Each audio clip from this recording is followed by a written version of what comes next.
Hello, you're watching World Talks on TVP World. My name is Sascha Fahrbach. President Volodymyr Zelenskyy is on his way to the United States, where this Sunday he's to meet President Donald Trump, aiming to finalize a U.S.-brokered 20-point peace plan amid ongoing missile and drone attacks on Kyiv and other parts of Ukraine. Now, the talks will focus on security guarantees, territorial disputes in Donbas, potential troop withdrawals, and a 60-day ceasefire to allow for a potential Ukrainian referendum. To discuss all the latest, we're now joined by Iryna Krasnoshtan, Program Director, International Center for Ukrainian Victory. Good to have you back on TVP World. Welcome. Thank you for having me again. So let's begin with the latest. President Zelenskyy is en route to the United States, likely meeting President Trump, maybe in Florida somewhere. We don't know quite yet where.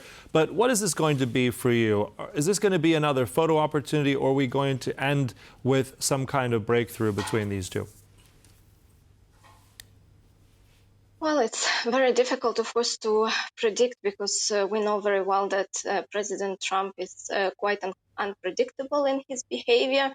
Last time, President Zelenskyy went there in October, and we had quite hopeful messages about potentially, having some signal about Tomahawk delivery at that time. But then things went completely in a different way. So I'm not putting any very optimistic predictions as to the meeting. I understand that, of course, the peace plan or the peace proposals will be discussed, but it is important to also note that, President Trump already underlined he will speak to Russian president or dictator, it depends how you name him, but he will speak to Putin. And I think he will speak to Putin before he speaks to Zelenskyy. So, just to refer back to the October meeting, that what has shifted the dynamic, perhaps.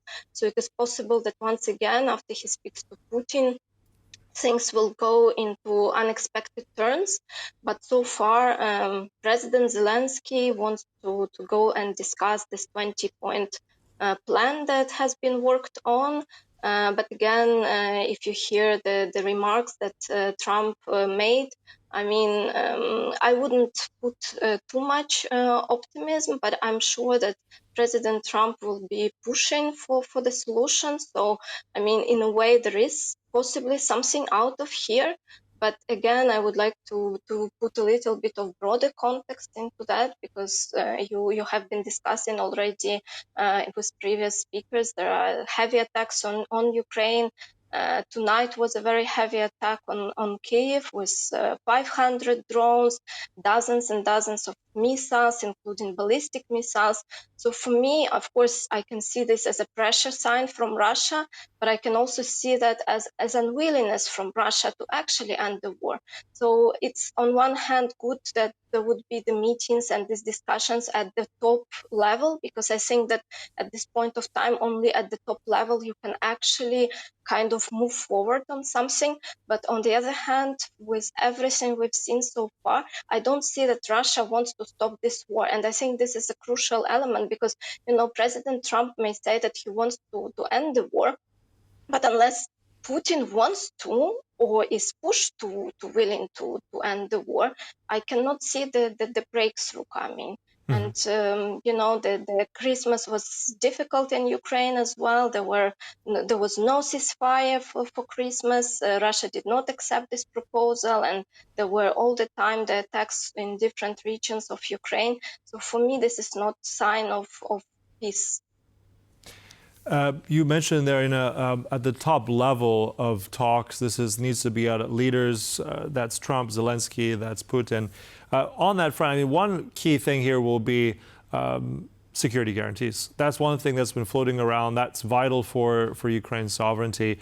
How, let's say, realistic is it that Zelenskyy will get the kind of security guarantees that he needs, that Ukraine needs? And how much would any kind of guarantee from the United States deter Putin, if at all? Well, it's a multi-fronted question. So on one hand, of course, the security guarantees is the vital element of all of this. And we have seen at least some small steps towards that on the American side.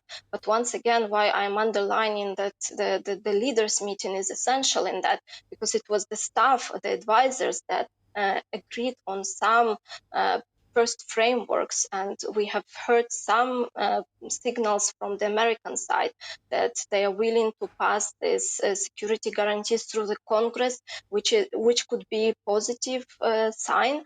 But then, we know very well that US will not take the biggest part in it, so the European part will have a role as well. And we know that in January there will be the next meeting of this coalition of the willing format, because basically the Europeans are the only one who are agreeing to the idea of sending potentially military troops to Ukraine to guarantee that ceasefire or to guarantee the peace agreement. And the American side is not willing to do that. So I understand that the agreement from the American side would most likely include the monitoring of the ceasefires through the intelligence mean, maybe sharing the intelligence, perhaps, continuing the providing equipment for Ukraine through different initiatives, but again, providing meaning that they agreeing for it to be bought.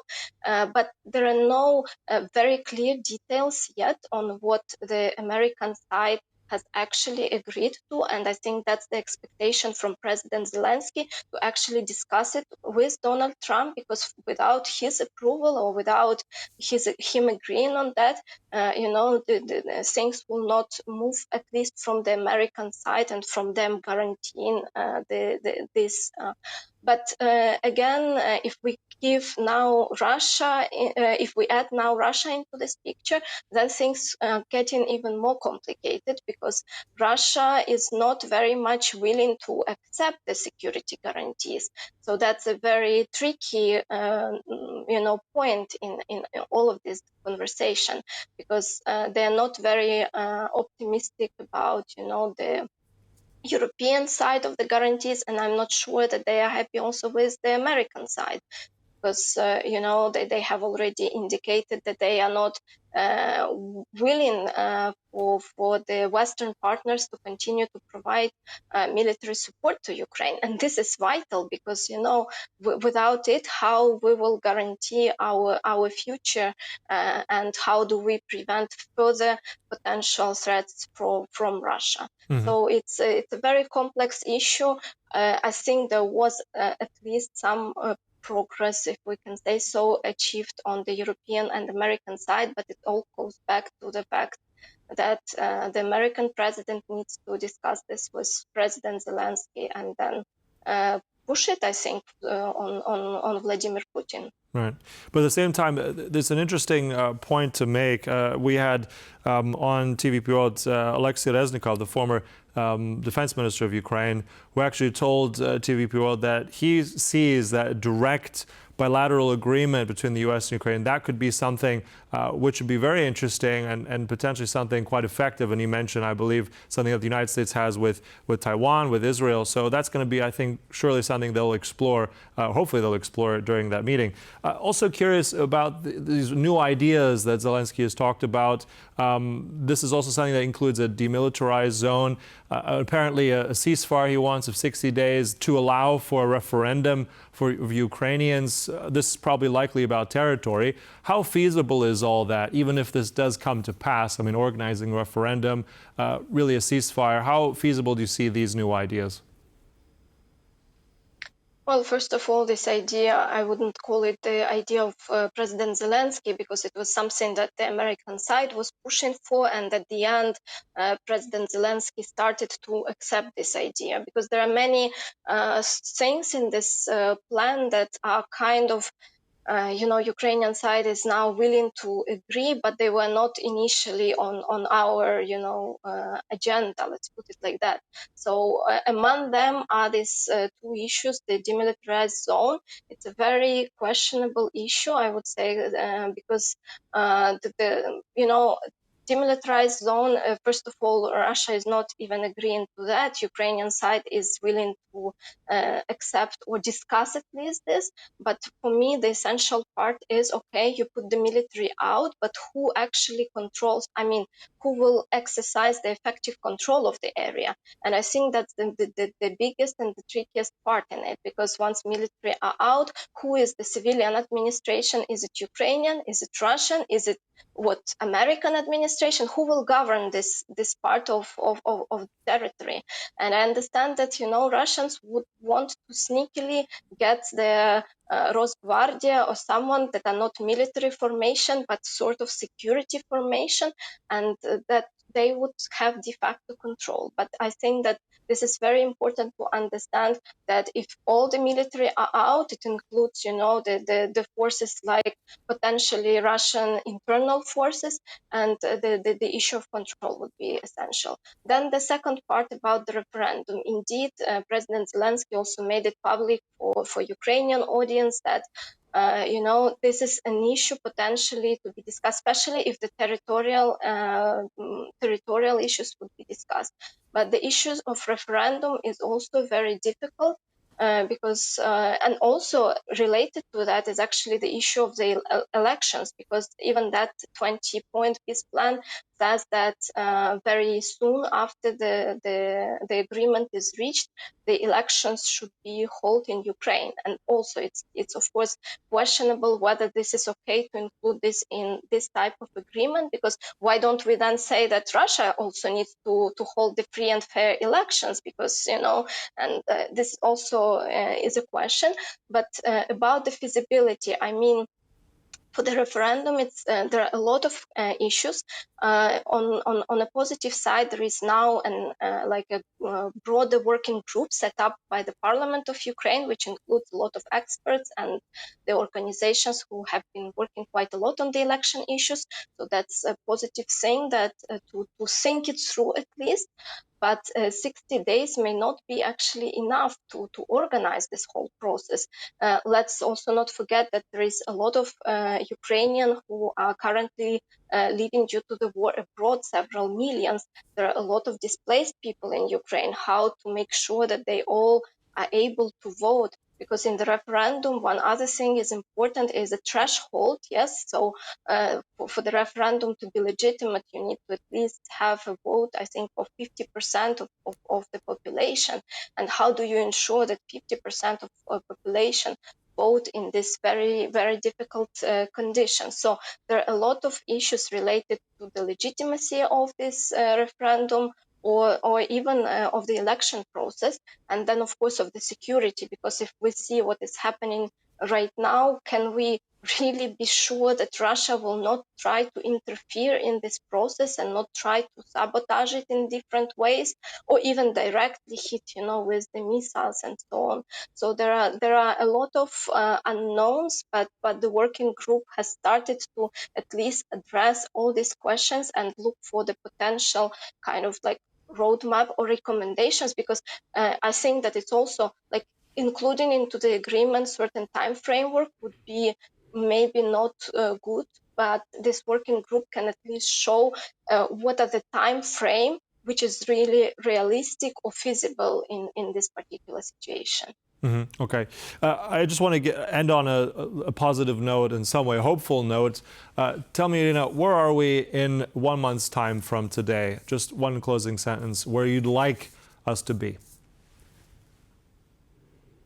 Well, where I'd like us to be is maybe a little bit different from what the reality shows me that we could be. So I'm not sure I would be on a very positive note. Of course, I want, for the war to end, but I want for Russia to be held accountable for this war. So I don't want for Russia to get all the benefits or all the maximalistic demands met in a way where Ukraine has to compromise on everything. But realistically, I think in a month's time, there would not yet be the end of this, because I don't see that Russia is willing to end this war at this point of time. All right, so we'll have to see where we do end up, if it's realistic or optimistic, but nevertheless, we'll cover it more as it develops. Look, thanks again. Always a pleasure. Thanks for joining us here today. That was our guest, Iryna Krasnoshtan. Thank you so much. And thank you for joining us. This was World Talks, but stay right here on TVP World for more news and commentary. Goodbye.